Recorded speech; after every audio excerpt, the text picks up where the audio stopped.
जी हाँ, क्या आपको टीवी पर आने वाले सीरियल महाभारत के युधिष्ठिर की याद है? गजेंद्र सिंह चौहान इन दिनों काफी सुर्खियों में है। बीते कुछ सालों से गजेंद्र सिंह चौहान सुर्खियों से, फिल्मी पर्दे से, चित्रपट से गायब दिखाई दे रहे थे। दरअसल वो राजनीति में अपनी किस्मत आजमा रहे थे। वो भारतीय जनता पार्टी के साथ जुड़े हुए थे। बीजेपी के लिए कई चुनावों में उन्होंने प्रचार भी किया है और बाकायदा जाकर भारतीय जनता पार्टी के उम्मीदवारों के लिए इन बीते कुछ सालों में उन्होंने वोट भी मांगे हैं।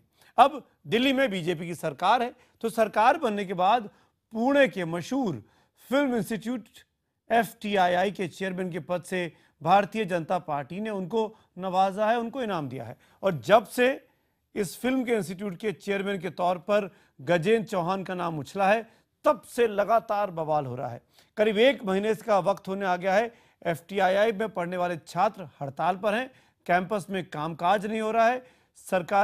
सरकार के साथ बातचीत करने की कोशिश की जा रही है, लेकिन केंद्र सरकार है, सूचना प्रसारण मंत्रालय है कि वो इन छात्रों की मांग के आगे झुकने को कतई तैयार नहीं। और इन सब के बीच वो एफटीआईआई जिसकी स्थिति इन दिनों बेहद चिंताजनक है, बेहद उसके परेशानी भरे दिन चल रहे हैं बीते कुछ सालों से, वो एफटीआईआई एक बार फिर इस आपसी खींचतान में किनारे चला गया। उसकी परेशानियां, उसकी दर्द पीछे चले गया, उसकी तरफ किसी का ध्यान नहीं जा रहा है।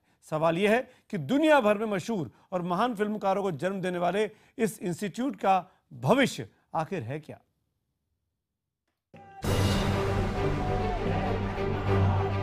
फिल्म इंस्टीट्यूट में छात्रों की लंबी हड़ताल के बावजूद फिल्म अभिनेता और बीजेपी नेता गजेंद्र चौहान अपने पद पर कायम है। सूचना प्रसारण राज्य मंत्री राज्यवर्धन राठौड़ का तर्क है कि सरकार एफटीआईआई की गवर्निंग काउंसिल में ऐसे लोगों को चाहती थी जो उसे वक्त दे सके ताकि इंस्टीट्यूट का विकास हो सके, लेकिन छात्रों को सरकार का ये तर्क मंजूर नहीं और उनका विरोध जारी है। उनके साथ कुछ और बड़े नाम भी आ गए हैं। एक टीवी चैनल पर गजेंद्र की काबिलियत पर सवाल उठाते हुए बीजेपी सांसद किरण खेर के पति और अभिनेता अनुपम खेर ने उन्हें इस्तीफा देने की सलाह दे डाली, तो अभिनेता ऋषि कपूर ने भी गजेंद्र की योग्यता पर सवाल उठाया और उनसे इस्तीफा देने को कही। लेकिन गजेंद्र फिलहाल तो सरकार की तरफ से मिली जिम्मेदारी उठाने के लिए कमर कस रहे हैं, तो छात्र अपनी हड़ताल पर अड़े हुए हैं। मेरा जो अपॉइंटमेंट है वो इंफॉर्मेशन एंड ब्रॉडकास्टिंग मिनिस्ट्री के अधिकार क्षेत्र में आता है, तो भारत सरकार का आदेश का पालन करना भी मेरा कर्तव्य है। तो मैं अपनी जिम्मेदारियों को अच्छी तरह समझता हूँ, उन्हें निभाने की हिम्मत रखता हूँ, ताकत रखता हूँ। Their support to the students is important, but it's also important for us to understand that the strike is not just against Mr. Gajendra Chauhan. This is a strike against 4 more people who are extremely controversial, who have been added into the FDI society list. केंद्र सरकार ने गजेंद्र के नेतृत्व में मशहूर निर्देशक जानू बरुआ, अभिनेत्री विद्या बालन, पल्लवी जोशी, मशहूर रंगकर्मी उर्मिल थपलियाल, निर्देशक राजू हिरानी, सिनेमेटोग्राफर संतोष सिवन जैसे नामों को भी एफटीआईआई का सदस्य बनाया था।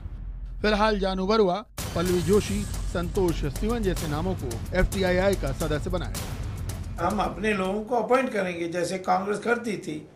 हमें इतना कह सकते हो कि उसका क्वालिफिकेशन होना चाहिए, उसका कोई क्वालिफिकेशन नहीं है। आपत्ति हो रही है कि वो सैफरन टिंज के हैं, ये इनको कोई अधिकार नहीं है। स्टूडेंट्स को सबको एक्सपेल कर देना चाहिए।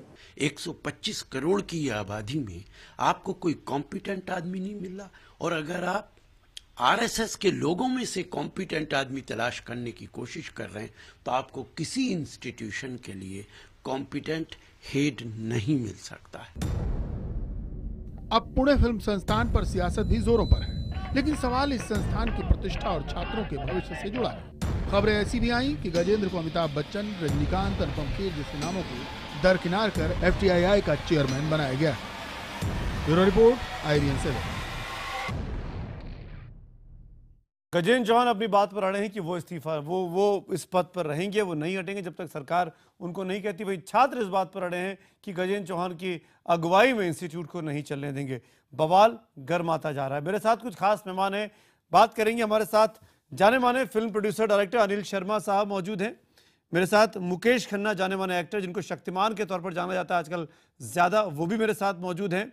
राज बब्बर कांग्रेस का पक्ष रखने के लिए, साथ ही खुद बढ़िया एक्टर हैं, कांग्रेस के प्रवक्ता भी है, वो मेरे साथ हैं। और साथ में 2 लोग, अमोल पालेकर साहब और सुधीर मिश्रा जी, जो कि और फिल्म फेटर्निटी से जुड़े हुए लोग हैं, फिल्मकार हैं, ये हमारे साथ कुछ देर पहले जुड़े थे। उनके साथ बातचीत के अंश दिखाता हूं और फिर हम लाइव डिबेट में जाते हैं। मुकेश खन्ना और अनिल शर्मा एक तरफ बनाम राज बब्बर।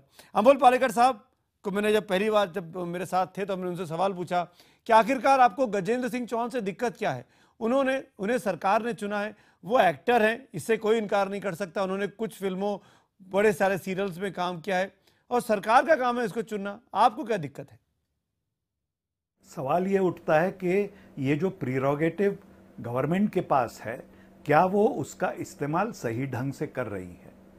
ये सवाल हमको पहले पूछना चाहिए। और सही ढंग से मतलब जिस आदमी को हम लोग चुन रहे हैं उनकी क्वालिफिकेशंस क्या हैं, उनकी क्रेडेंशियल्स क्या हैं, उन्होंने क्या क्या ऐसे तीर मारे हैं।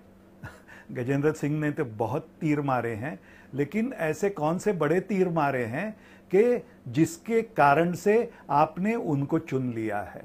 ये सवाल का जवाब जब आप ढूंढना शुरू करते हैं तो आपको पता चलता है कि इस आदमी के पास ऐसा दिखाने लायक मुझे तो कुछ पता नहीं कि जो देख के सामने वाला आदमी कहे कि वह क्या बात है। ऐसी चीज़ स्टूडेंट्स को सीखनी चाहिए, इनसे कुछ इंस्पिरेशन मिलना चाहिए। इनके ज़रिए आने वाली जो जनरेशन है वो और ऊंची छलांग लगा सके। ऐसी चीज लेकिन उस आदमी में काबिलियत होनी चाहिए जिसके बीच में इंटरव्यू कर रहा हूं। ये मैं आपसे पूछना चाहूंगा, यहाँ पर सरकार का कहना है कि उनको ऐसा व्यक्ति चाहिए, ऐसा शख्स चाहिए, ऐसा फिल्म फेटर्निटी का आदमी चाहिए जो पूरा वक्त एफटीआई को दे सके, क्योंकि एफटीआई की स्थिति दिन पर दिन खराब होती जा रही है। वहां पीछे 17 सालों से कोई कॉन्वोकेशन नहीं हुआ है, बीते 7 सालों से कोई नए एडमिशन नहीं हुए हैं। इसीलिए उन्होंने गजेंद्र सिंह चौहान को चुना है, क्योंकि वो वक्त दे सकते हैं। अगर मान भी ले कि 24 घंटे देने वाला आदमी आपको चाहिए, तो पास्ट में ऐसे कई लोग, ऐसे दिग्गज लोग आ चुके हैं जिन्होंने वहां अपना पूरा समय दिया। गिरीश कर्नाड जैसा आदमी था, उन्होंने पूरा समय दिया। और भी बहुत से लोग हो सकते हैं। और अभी हमारे यहाँ इतनी कमी तो मुझे नहीं लगता कि फिल्म इंडस्ट्री में इतनी कमी है कि इस काम के लिए बहुत अच्छा काबिल आदमी जिसकी पूरी ताकत है और पूरी विजन है और क्वालिफिकेशंस है, ऐसे आदमी मेरे हिसाब से कम 5 तो मिल जाएंगे।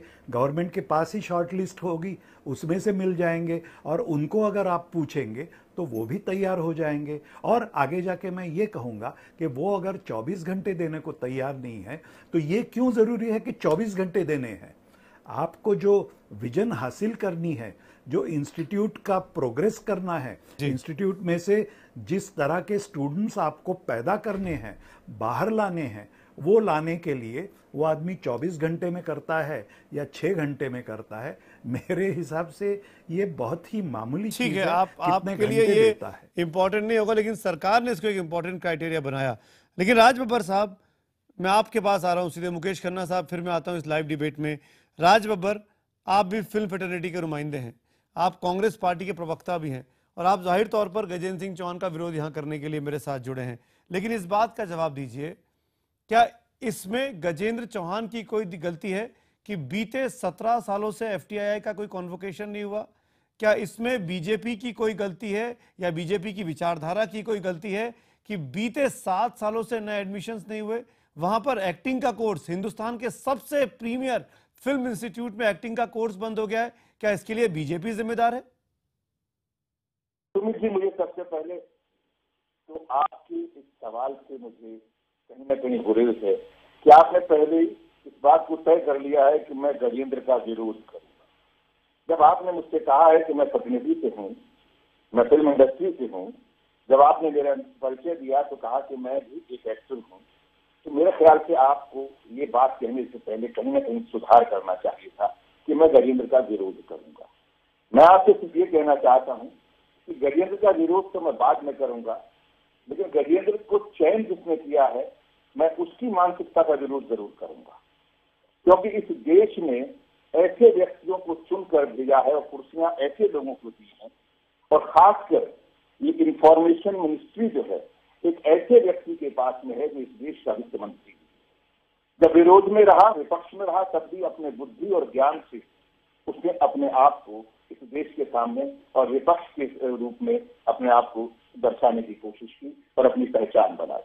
आज जब उनको जिम्मेदारी चयन की दी गई है तो आज उन्होंने क्या चयन किया है, सवाल उन पर उठता है।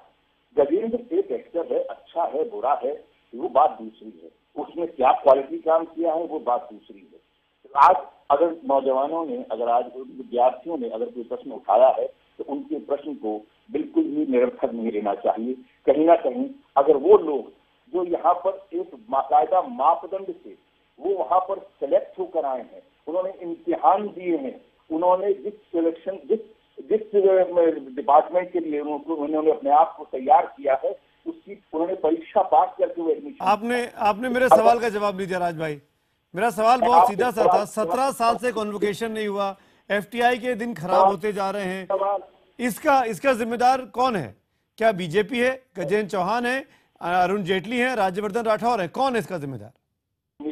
इसके सवाल का जवाब जो है इसलिए नहीं है, अगर यही एक हड़ताल जो है इससे पहले नहीं हुई थी, 1977 में हुई थी। आपको शायद याद नहीं होगा, 1977 के अंदर ये हड़ताल हुई थी। उसमें गिरीश कर्नाड जो थे उस वक्त वहां पर मौजूद थे। ये हड़ताल हुई थी। हड़ताल होती है, छात्रों के अंदर एक भावना आती है, क्यों नहीं हुआ कन्वोकेशन के बारे में, इस बारे में इससे कोई इसका लगाव नहीं है कि साहब इसलिए चुना जाए कि कन्वोकेशन हो जाए। आज अगर हम इसकी चुनाव प्रणाली को देखेंगे तो ये कैबिनेट से ही तय हो चुका है। कैबिनेट के अंदर क्या हमारी चयन प्रक्रिया सही है या नहीं, कि क्या आदमी उसके लिए उपयुक्त है कि नहीं, मुकेश खन्ना साहब करना है चयनकर्ता को। गजेंद्र का इसमें कितना दोष या कहना कितना दोष है, मैं इस मामले मैंने सरकार की जो सिलेक्शन आप जिस पे सवाल खड़े कर रहे थे वही मैं आपसे जानना चाह रहा था कि अगर एफटीआई की स्थिति आज ऐसी है, उस पर बहस नहीं हो रही है। बहस इस बात पे हो रही है कि इस व्यक्ति को क्यों चुना, इस विचारधारा के व्यक्ति को क्यों चुना। मुकेश खन्ना, आप जवाब देना चाहेंगे राज बब्बर की बातों का? जी जरूर देना चाहूंगा। मैं आपसे सहमत हूं सुमित जी कि मसला क्या है कि इंस्टीट्यूट में इतने सालों से जो अराजकता चल रही है, मतलब मैं ये नहीं कहता हूं किसकी तरफ से है, बट इस वक्त जो इंस्टीट्यूट की जो खस्ता हालत हो रही है, कॉन्वोकेशंस नहीं हो रहे हैं, एडमिशंस नहीं हो रही हैं, स्टूडेंट्स को उनका खुद का सीखने का मौका नहीं मिल रहा है, उसका जिम्मेदार कौन है उसको ढूंढने के बदले मसला क्या है उसको ढूंढने के पहले बड़े बड़े दिग्गज, चाहे वो ऋषि कपूर जी हों, चाहे वो अनुपम खेर हों, चाहे वो बड़े बड़े लोग हों, वो अपनी राय दे रहे हैं। मुझे अफसोस से कहना पड़ रहा है, इनमें से किसी को नहीं पता कि इंस्टीट्यूट का मसला क्या है, इंस्टीट्यूट के स्टूडेंट्स की डिमांड क्या है। मैं लिख के दे सकता हूं, ये इतने बड़े बड़े दिग्गजों का नाम आ रहा है, चाहे वो राजनीति से हैं, चाहे वो फिल्म इंडस्ट्री से हैं, वो सिर्फ एक बात को लेकर बात कर रहे हैं कि ये जो आदमी आया है वो उसने ऐसे ऐसे ऐसे ऐसे फिल्में की हैं, इसीलिए वो इसके लायक नहीं है, क्योंकि इंस्टीट्यूट में पहले चेयरमैन ऐसे ऐसे ऐसे ऐसे ऐसे थे और ये आदमी ऐसे ऐसे ऐसे ऐसे है। बात वो नहीं है, उसको मौका नहीं दिया गया है। मैं उस बात पे नहीं जाऊंगा, लेकिन मैं ये जानना चाहता हूं कि ये प्रॉब्लम एडमिनिस्ट्रेटिव की है। गजेंद्र चौहान के आने की वजह से कोई हमारे स्टूडेंटों की करियर पर या स्टूडेंटों की क्रिएटिविटी के ऊपर कोई घात होने वाला है, ऐसा नहीं होने वाला है। You need a person who sits with them and solves their problem. Right now they have a problem which is going on for years. मैंने किसी को एडमिशन के लिए बात चलाई थी, मुझे किसी ने कहा कि सर वहां पर 23 साल एडमिशन ही नहीं हो रहे हैं। बिल्कुल। तो ये इंस्टीट्यूट बनी है गवर्नमेंट की तरफ से, जहां पर मौका दिया जाता है हिंदुस्तान के बच्चों को। मैं भी इंस्टीट्यूट से एक रिस्पॉन्स आपकी बात पे लेता हूं, मैंने भी गुजारी। राज बब्बर शायद जवाब देना चाहेंगे मुकेश खन्ना आपकी बात का। राज भाई जवाब देना चाहेंगे मुकेश जी की बातों का? देखिए, मुकेश साहब ने जो बात कही है, मेरा ख्याल मैं उनकी बात से पूरी तरह से सहमत हूँ भी और नहीं भी। कारण सहमत इसलिए हूँ कि जो उन्होंने बुनियादी बात कही है बिल्कुल सही कही है कि आखिर ऐसी क्या दिक्कत है कि आज जो है 13 साल से जो भी एडमिनिस्ट्रेशन का जो सवाल उन्होंने उठाया है, एडमिनिस्ट्रेशन का सवाल जो है ऑर्गेनाइजेशन से होता है। इसमें कुछ सरकार का कोई लेना देना नहीं है। सरकार जो है किस आदमी को चुनती है, एडमिनिस्ट्रेशन को लेकर किस तरह का बोर्ड बनाती है, एक व्यक्ति, लेकिन जो उसको हेड करता है उसकी पहचान जो है वो क्या है, उसकी पहचान से इंस्पिरेशन होना चाहिए, उसकी पहचान से आने वाले जो वहां पर विद्यार्थी हैं या जहां से उनको लगे कि हम किसके कौन हमें रिप्रेजेंट कर रहा है, हमारा कौन हमें नेतृत्व कर दे रहा है, ऐसा व्यक्ति की पहचान इसलिए भी जरूरी होती है कि अगर कुछ लोगों के नाम लिए जा रहे हैं और उसमें गजेंद्र का नाम आ रहा है तो डेफिनेटली गजेंद्र के बारे में सवाल खड़े हो रहे हैं। देखिए तो इसमें मुझे तो नहीं इसमें मालूम। राज भाई इसमें कोई दो राय नहीं। और अनिल शर्मा जी, मेरा सवाल आपसे है कि जब आप श्याम बेनेगल, मृणाल सेन, गिरीश कर्नाड, यूआर अनंत मूर्ति, सईद मिर्जा, अडूर गोपाल कृष्णन की बात करते हैं तो उस लिस्ट में गजेंद्र चौहान उनका सामना करने के लिए खड़े नहीं दिखाई देते हैं। लेकिन एक चीज जो मैं कहना चाहूंगा, हमने इस देश में बहुत अच्छे अच्छे क्रिकेटर देखे हैं, बहुत अच्छे अच्छे बल्लेबाज देखे हैं जिन्होंने सैकड़ों हजारों रन बनाए, लेकिन वो अच्छे कप्तान साबित नहीं हुए। हमने बहुत अच्छे अच्छे पॉलिटिशियन देखे हैं जो अपनी कॉन्स्टिट्यूंसी में अच्छा बन जाते हैं, लेकिन जब उनको लीड करने का काम दिया जाता है, मैं नाम जानबूझ के नहीं ले रहा हूं, मैं चाहूं तो नाम भी ले सकता हूं, जब उनको लीड करने का काम दिया जाए तो वो असफल हो जाते हैं। अनिल शर्मा, क्या गजेंद्र चौहान के साथ ज्यादती हो रही है? देखिए, मेरा ऐसा सोचना और मानना है, अभी राज्य की बात सुनी मैंने, अमोल पालेकर जी की सुनी, मुकेश जी की सुनी, क्या है कि ये सोचना कि भाई ये आदमी राइट है या रॉन्ग है बिना मौका दिए तो ठीक नहीं है। एक आदमी 20, 25, 30 साल इंडस्ट्री में लगाता है, आसान नहीं है 20, 25, 30 साल तक इंडस्ट्री में रहना, चाहे वो राज्य के लिए हो, मुकेश जी के लिए हो या किसी के लिए भी हो। 30 साल तक इस लाइन में रहने के बाद उसे डेफिनेटली थोड़ा बहुत एक्सपीरियंस तो होता ही है। और ऐसा नहीं है कि उनके पास कोई एक्सपीरियंस नहीं होगा, और ऐसा नहीं है कि बिना जाने पहचाने हम कह दें कि भाई बिना उनको जिम्मेदारी दी हम कहते हैं ये राइट है या रॉन्ग है। तो ये राइट और रॉन्ग कहने का अधिकार हमें है ही नहीं। और डेफिनेटली इसीलिए मैं राइट और रॉन्ग कहूंगा नहीं, मैं तो ये कहूंगा कि उन्हें एक अवसर दिया जाए। अवसर देने के बाद अगर राइट लगे तो ठीक है, नहीं राइट लगे तो बिल्कुल आगे की बहुत सारी 17 साल से आपका चल ही रहा है पूना इंस्टीट्यूट में। 17 साल से जैसा आप लोग बोल रहे हैं, मुझे तो इतना इसका ज्ञान नहीं था कि कुछ हो ही नहीं रहा है, एडमिशन्स नहीं हो रहे हैं। और डेफिनेटली जब मैं छोटा था तो मुझे इतना मालूम है कि पूना इंस्टीट्यूट में एडमिशन होना आईएएस में जाने से ज्यादा कठिन हुआ करता था और पूरे भारत में क्रेज होता था। लेकिन आज ऐसा नहीं है, ऐसा नहीं है तो किसी ना किसी को तो करना पड़ेगा। इस बात से ही चलो गजेंद्र जी के आने से एक ही बात बढ़िया हुई है कि पूना इंस्टीट्यूट चर्चा में तो आया, यही बात मुझे और शायद इसीलिए अभी हमने एक डॉक्यूमेंट्री दिखाई आधे घंटे पहले 7:30 बजे, उसमें पेंटल साहब थे जो उस इंस्टीट्यूट के पास आउट, अनिल भाई, मुकेश भाई, राज भाई, आप लोग सुन रहे हैं, उनकी आंखों में आंसू थे, वो इंटरव्यू देते टाइम रो रहे थे। वो ये कह रहे थे कि इंस्टीट्यूट डूब रहा है।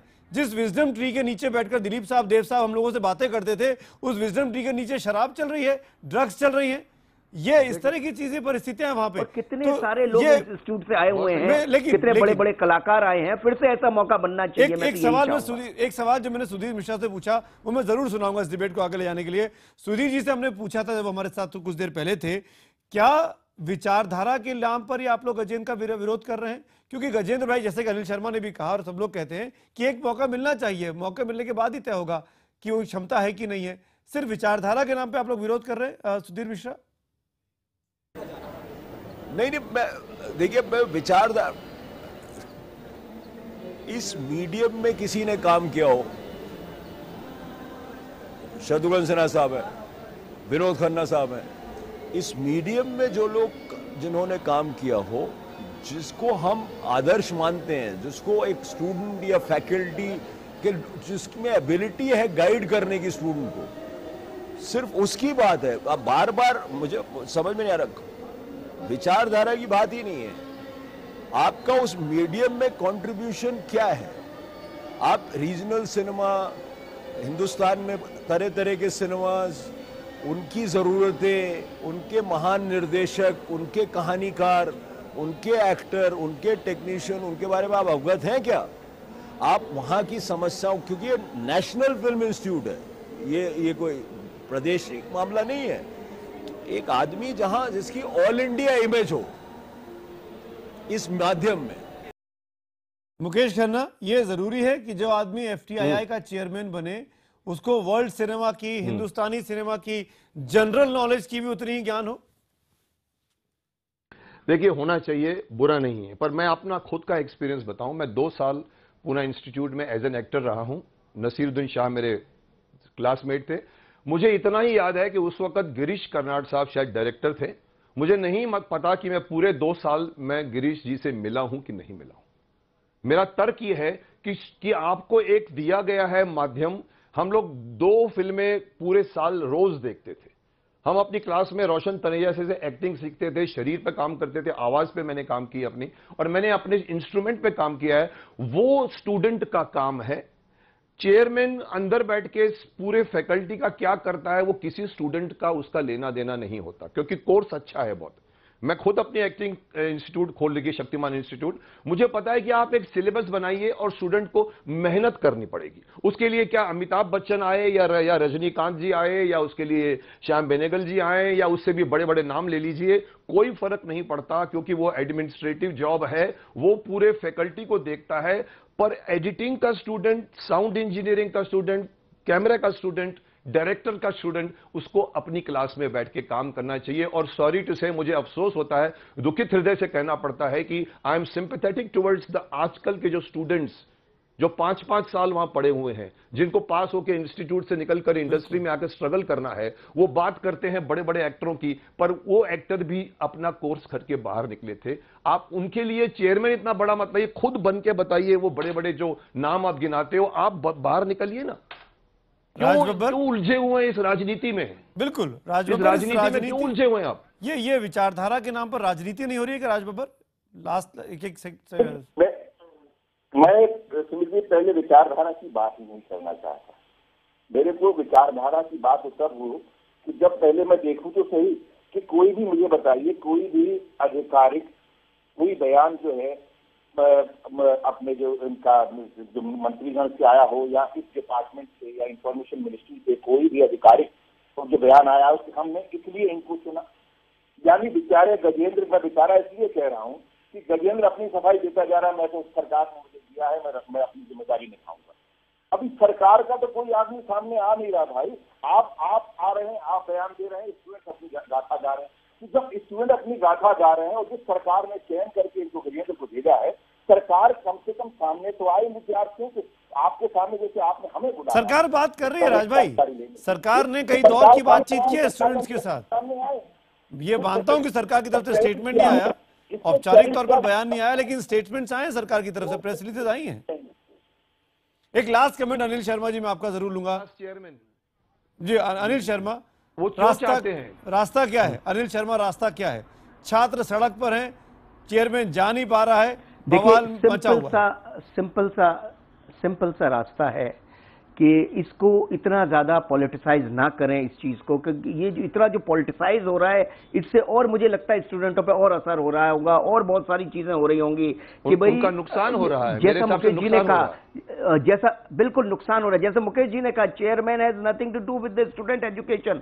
स्टूडेंटों को अपनी एजुकेशन पे ध्यान दें, इसको पॉलिटिसाइज ना करें एंड काम को शुरू करें और एक मौका दें। पर आपको लगता नहीं अनिल जी, अगर कोई बड़े स्टेचर का आदमी चेयरमैन बनता, बड़ा एक्टर जैसे अमिताभ बच्चन, जैसे रजनीकांत, जैसे अनुपम खेर खुद, जैसे नसीरुद्दीन शाह, ऐसे आप नहीं देखिए, तो शायद ज्यादा अच्छा रहता। इस बारे में कोई कमेंट नहीं।